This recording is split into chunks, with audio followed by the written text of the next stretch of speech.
We are just this side of Easter and the resurrection. And Jesus is risen, not ascended, but risen.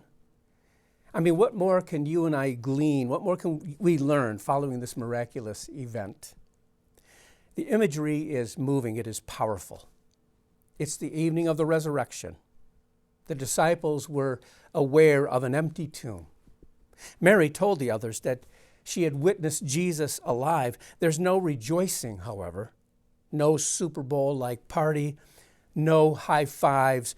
Zero grins from ear to ear. Zero. The doors are locked tight. The deadbolt turned. The kitchen chair wedged under that doorknob. No one's singing up from the grave he arose. No one's singing Christ the Lord is risen today. There's no chocolate, no colored eggs, none. The disciples, they're flying under the radar right now. And they are out of sight and hopefully out of mind. They are living in fear, paralysis. For what happened to Jesus could very well happen to them. I find similarities here. It is fear. Fear of the unknown, of what's next, of what if. We are all afraid of the unknown to some degree. I don't know, have you ever wakened in the middle of the night thinking, did I lock the doors? And in the darkness, your mind takes over and you have this dread. My daughter used to ask me every night, every evening, Dad, did you lock the doors? Is the garage door down? Years ago, I heard a story of a husband and a wife who had retired for the evening.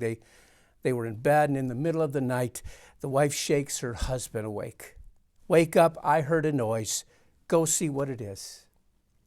And so her husband climbed from the bed, heads down the stairs, and lo and behold, the husband discovers a burglar stealing their possessions. Before the thief can make an escape, the husband makes a request.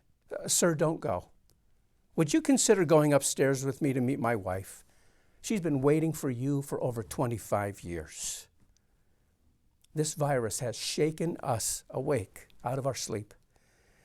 And we've this sense of dis-ease. We all do. And I'm no different. I've been shaken awake wondering, will I be prepared for what's expected of me now? Will the church continue? Will it prosper? Will my grandkids stay healthy? The disciples, they are fearful. They fear payback and retribution for having followed that renegade. They are physically, they are emotionally closed off. They are paralyzed. And then Jesus shows up. He stands in their midst. He's simply there. In spite of the locked doors, he's just there. Which means for you and I today that Jesus can go wherever he wants, whenever he wants. And what does he do then? He breathes into them. He breathes his peace into them. They receive his peace. And the response is this, that they will have peace in spite of persecution.